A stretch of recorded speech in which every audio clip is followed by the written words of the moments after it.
So I know Washington, D.C. is home, but what brought you to Washington? Howard University, the first year of the School of Communications.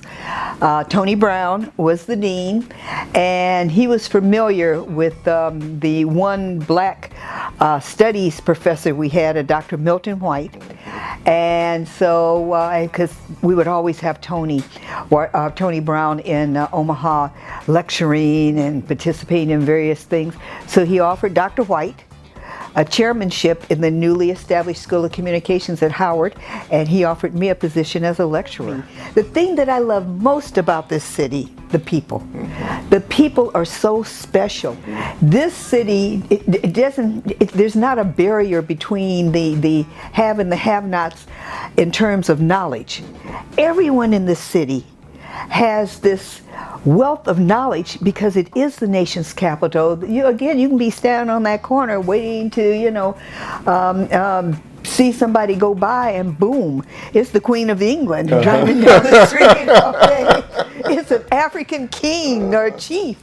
It's the president. See him all the time in Washington, D.C. So it's a whole different exposure that the citizens of this city get that you don't get in any other city. Yeah, they're in New York, but it's so busy. Washington is such a small area geographically that you see everybody who comes to town. I've always said it's a small, big town. That's exactly what it is. Tell me some of your favorite places in Washington. The 8th Street corridor. I was the very first business on the 8th Street corridor, and I still love it as much as I did the first day. I remember Clint Eastwood filming a movie, and he painted the outside of our building, and there was a stairwell that went up to an apartment for the building next door, and whoever he was chasing in this movie ran up those stairs.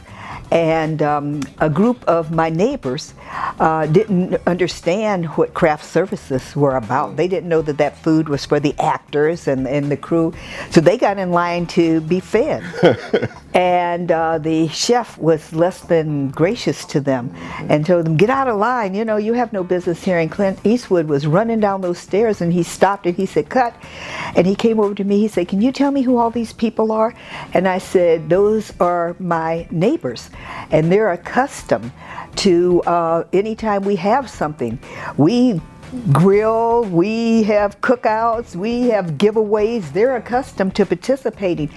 And he said to the chef, he said, go to the store and get additional food and feed everyone who gets in that line. Wow. And he felt the spirit. And so many of those individuals still live in that 8th Street corridor.